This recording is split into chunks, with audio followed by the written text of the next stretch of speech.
Les cancers cutanés peuvent se diviser en deux grandes familles. D'une part, les mélanomes, qui naissent des mélanocytes et qui, même s'ils sont les plus rares, sont aussi potentiellement les plus graves.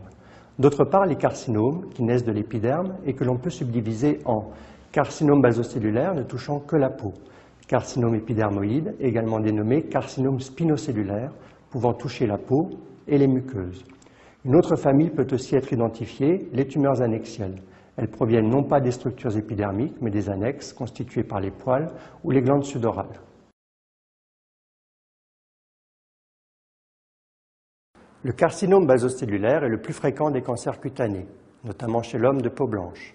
La malignité de ce carcinome est essentiellement locale et les métastases ou la mort du fait de la tumeur sont exceptionnelles. Les retards diagnostiques ou la négligence des patients peuvent en revanche conduire, en cas de retard à la prise en charge thérapeutique, à d'importantes mutilations.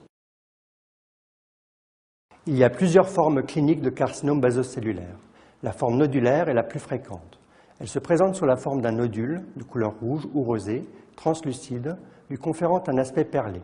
On peut aussi voir des vaisseaux dilatés, télangiectasiques. Même lorsque la lésion est plus grande, prenant un aspect de plaque, l'existence de petites perles en bordure est caractéristique de la tumeur. Le dépistage est relativement aisé dans le cadre d'une consultation de médecine générale, dans la mesure où cette lésion se localise très fréquemment dans des zones accessibles, immédiatement visibles du visage, dans la très grande majorité des cas. La forme ulcérée est constituée d'une perte de substance, parfois profonde, qui peut prendre le dessus sur la tumeur. Même lorsqu'elle est prédominante, cette ulcération reste le plus souvent entourée d'une induration et d'une bordure perlée qui permet de l'identifier comme étant de nature néoplasique. Il faut néanmoins garder à l'esprit que toute ulcération chronique doit faire évoquer deux principes, un carcinome et conduire à la pratique d'une biopsie. La forme superficielle est plus volontiers multiple et se localise au tronc et aux membres, nécessitant, pour être dépistée, un déshabillage complet du patient. Elle se présente sous la forme de plaques superficielles, érythématosquameuses, qui peuvent de ce fait ressembler à des maladies cutanées inflammatoires telles qu'un eczéma ou un psoriasis. Le carcinome basocellulaire superficiel s'étend en surface très longtemps avant de devenir invasif et peut ainsi atteindre plusieurs centimètres de diamètre.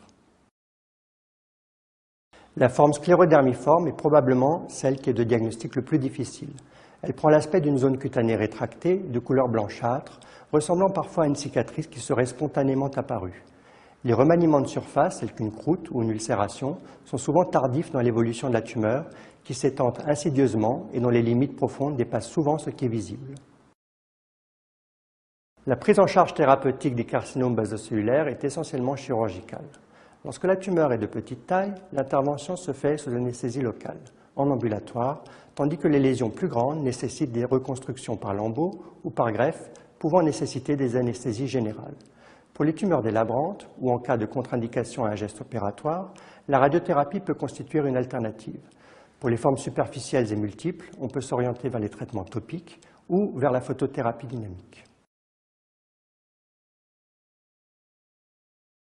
Ces tumeurs cutanées sont 3 fois moins fréquentes que le carcinome basocellulaire. La plupart d'entre elles surviennent sur des zones découvertes, le visage et les mains, exposés quotidiennement au rayonnement ultraviolet. Les sujets à peau blanche ayant des activités professionnelles ou de loisirs de plein air y sont particulièrement prédisposés, de même que les sujets immunodéprimés. Les carcinomes spinocellulaires invasifs, au contraire des basocellulaires, surviennent rarement de nouveau, mais le plus souvent à partir d'une lésion préexistante, kératose actinique ou cicatrice de brûlure, radiothérapie, ulcère de jambe. Les kératoses actiniques peuvent être considérées comme des carcinomes épidermoïdes débutants. Ce sont des lésions en relief, à base érythémateuse mais non infiltrée, surmontées d'une corne très adhérente d'épaisseur variable. Ces lésions sont parfois innombrables, constituant un véritable champ de cancérisation. Seul un petit nombre d'entre elles évoluent vers un carcinome épidermoïde invasif. La maladie de Bowen est une forme de carcinome épidermoïde in situ, au cours de laquelle la lésion a tendance à s'étaler en surface sans pénétrer en profondeur. Elle se présente sous la forme d'une plaque rouge, plus ou moins recouverte de squames adhérentes, exulcérées, qu'il convient de différencier d'autres dermatoses inflammatoires. Le caractère unilésionnel et progressivement extensif, la résistance aux traitements topiques doivent y faire penser. Les formes cliniques de carcinome épidermoïde sont variables selon leur potentiel à produire de la corne, leur côté exophytique ou au contraire invasif. On distingue les formes verruqueuses, exophytiques et kératinisées, de malignité essentiellement locale.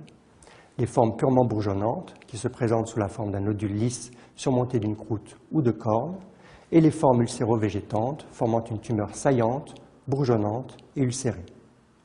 Les carcinomes épidermoïdes muqueux, qu'ils soient labiaux ou génitaux, se présentent sous la forme d'une induration localisée, persistante ou d'une ulcération. Leur risque de dissémination ganglionnaire est supérieur à leurs homologues cutanés.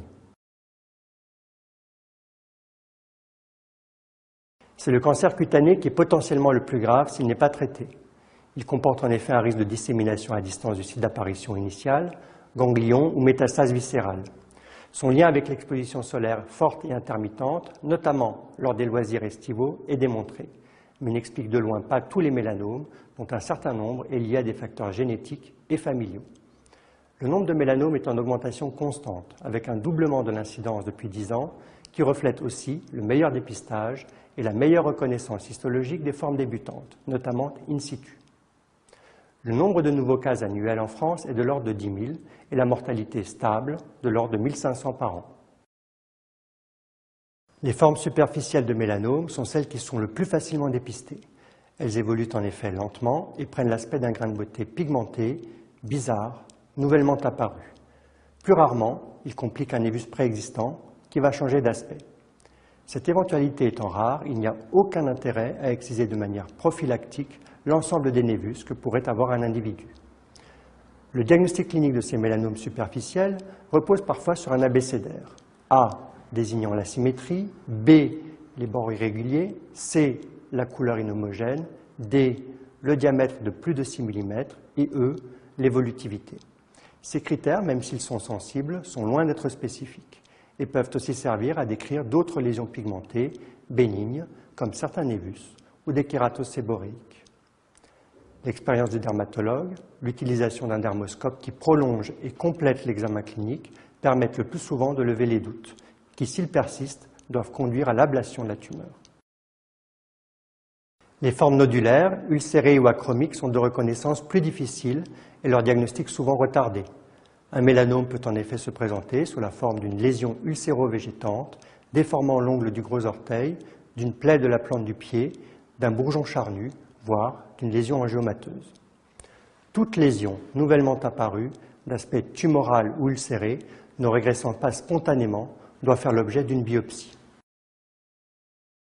Les mélanomes de la personne âgée, également dénommés mélanomes de Dubreuil, surviennent principalement sur le visage, en zone photoexposée. Ils se présentent sous la forme de taches brunes, grises, mal limitées et difficiles à distinguer des taches solaires ou d'autres lésions de la sénescence. Elles sont souvent dépistées lors de consultations pour motifs esthétiques. Les difficultés diagnostiques rendent préférable une biopsie préalable à tout geste thérapeutique.